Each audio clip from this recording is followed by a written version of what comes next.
ದಕ್ಷಿಣ ಕನ್ನಡ ಜಿಲ್ಲೆಯ ಪುತ್ತೂರು ತಾಲೂಕಿನ ಮಣಿಕರ ಜಿಲ್ಲಾ ಪಂಚಾಯತ್ ಹಿರಿಯ ಪ್ರಾಥಮಿಕ ಶಾಲೆಯ ಕೊಠಡಿಗಳು ಸಂಪೂರ್ಣ ಶಿಥಿಲಾವಸ್ಥೆಗೆ ತಲುಪಿದ್ದು ಮಕ್ಕಳು ಮಳೆಯಲ್ಲಿ ನೆನೆಯುತ್ತಾ ಬಿಸಿಲಲ್ಲಿ ಬೇಯುತ್ತಾ ಪಾಠ ಕೇಳುವ ಸ್ಥಿತಿ ಎದುರಾಗಿದೆ.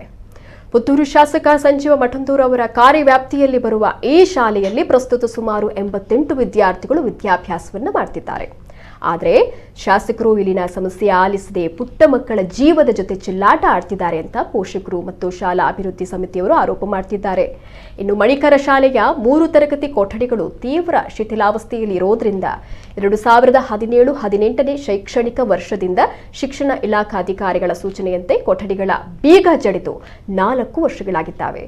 ಉಳಿದಂತೆ ಕಟ್ಟಡದಲ್ಲಿರುವ 3 ಕೊಠಡಿಗಳು ಈ ಶೈಕ್ಷಣಿಕ ವರ್ಷದಿಂದ ಶಿಥಿಲಾವಸ್ಥೆಗೆ ತಲುಪಿರುವುದನ್ನು ಮನಗಂಡ ಇಲಾಖೆಯು ವಿದ್ಯಾರ್ಥಿಗಳನ್ನು ಸುರಕ್ಷಿತ ಸ್ಥಳಕ್ಕೆ ಸ್ಥಳಾಂತರಿಸಲು ಸೂಚನೆಯನ್ನ ನೀಡಿದೆ.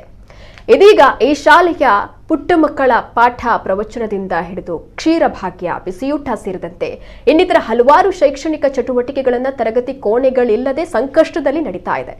ಹೊಸ ನೋಂದಾವಣಿ ಶಾಲೆಗೆ ಆಗಮಿಸುವ ಮಕ್ಕಳ ಪೋಷಕರು ಶಾಲಾ ಕೊಠಡಿ ಇಲ್ಲದೆ ವಾಪಸ್ ಆಗ್ತಿದ್ದಾರೆ. ಈ ಶಾಲಾ ಕಟ್ಟಡಕ್ಕೆ ಅನುದಾನ ಕೋರಿ ಹಲವಾರು ಬಾರಿ ಪುತ್ತೂರು ಶಾಸಕರು ಹಾಗೂ ಸಂಬಂಧಪಟ್ಟಂತಹ ಎಲ್ಲ ಅಧಿಕಾರಿಗಳು ಹಾಗೂ ಜನಪ್ರತಿನಿಧಿಗಳಿಗೂ ಕಳೆದ 3 ವರ್ಷಗಳಿಂದ ಪೋಷಕರು ಶಾಲಾ ಅಭಿವೃದ್ಧಿ ಸಮಿತಿಯವರು ಅರ್ಜಿಯನ್ನ ಸಲ್ಲಿಸುತ್ತಲೇ ಬಂದಿದ್ದಾರೆ. ಆದರೆ ಎಲ್ಲರೂ ಕೂಡ ತಿರಸ್ಕಾರ ಭಾವನೆಯಿಂದ ಈ ಶಾಲೆಯನ್ನು ನೋಡ್ತಾರೆ ಅನ್ನೋದು ಪೋಷಕರ ಆರೋಪ. ಒಟ್ಟಿನಲ್ಲಿ ಮುಂದಿನ ದಿನಗಳಲ್ಲಿ ಸರ್ಕಾರಿ ಶಾಲೆಯಲ್ಲಿ ಗುಣಾತ್ಮಕ ಶಿಕ್ಷಣವನ್ನ ಕಾಯ್ದುಕೊಳ್ಳುವ ಮೂಲಕ ಇಲ್ಲಿನ ಪುಟ್ಟ ಮಕ್ಕಳ ಸುರಕ್ಷತೆಯ ನಿಟ್ಟಿನಲ್ಲಿ ತರಗತಿ ಕೋಣೆಗಳಿಗೆ ಅನುದಾನ ಒದಗಿಸಿಕೊಟ್ಟು ಶಾಲೆಯ ಮೂಲಭೂತ ಕೊರತೆಯನ್ನು ನೀಗಿಸಿಕೊಡುವ ನಿಟ್ಟಿನಲ್ಲಿ ಸಂಬಂಧಪಟ್ಟ ಶಿಕ್ಷಣ ಸಚಿವರು, ಸ್ಥಳೀಯ ಶಾಸಕರು, ಅಧಿಕಾರಿಗಳು ಕ್ರಮ ಕೈಗೊಳ್ಳಬೇಕಾಗಿದೆ. ಜೊತೆಗೆ ಅತ್ಯುತ್ತಮ ಸರ್ಕಾರಿ ಶಾಲೆಯನ್ನು ಉಳಿಸುವ ನಿಟ್ಟಿನಲ್ಲಿ ಪ್ರಯತ್ನ ಮಾಡಬೇಕಾಗಿದೆ. ಸೀಟ್ ಹಾಕುವ ವ್ಯವಸ್ಥೆಗಾದರೂ ಮಾಡೋದು ಬಿಟ್ಟು ಇಲ್ಲೇ ಆಚೆ ಹೋಗ್ತಾರೆ ಹೇಳಿದರೆ, ಪಕ್ಕದ ಗ್ರಾಮಕ್ಕೆ ನಮ್ಮ ಶಿಕ್ಷಣ ಸಚಿವರು ಬಂದಿದ್ದರು, ಇವರು ಸ್ವಲ್ಪ ತಪ್ಪು ಮಾಡಿದರು. ಪಬ್ಲಿಕ್ಕು ಎಲ್ಲ ಹೋಗಿ ಮಿನಿಸ್ಟ್ರಿ ಎದುರು ನಿಲ್ತಿದ್ರೆ ಮಿನಿಸ್ಟ್ರಿಗೆ ವಿಷಯ ಗೊತ್ತಾಗ್ತಿತ್ತು. ಮಕ್ಕಳಿಗೆ ಶಾಲೆ ಇಲ್ಲ, ಹೆತ್ತವರಿಗೆ ಮಕ್ಕಳ ಭವಿಷ್ಯದ ಚಿಂತೆ.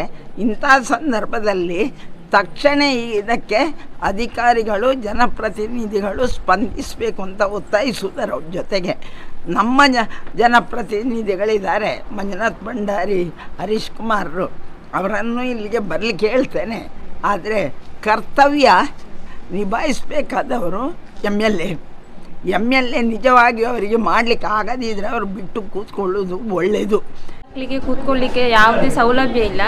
ಇವಾಗ ಹೊರಗಡೆ ಜಗುಲಿಯಲ್ಲಿ ಕೂತ್ಕೊಳಿಸ್ತಾ ಇದ್ದೀವಿ. ಬೇಸಿಗೆ ಕಾಲದಲ್ಲೂ ಕಳೆದ ಶೈಕ್ಷಣಿಕ ವರ್ಷನೂ ಹಾಗೆ ಹೊರಗಡೆ ಜಗುಲಿಯಲ್ಲಿ ಹೇಗೋ ಮಕ್ಕಳು ಅಡ್ಜಸ್ಟ್ ಮಾಡ್ಕೊಂಡು ಹೋದ್ರು.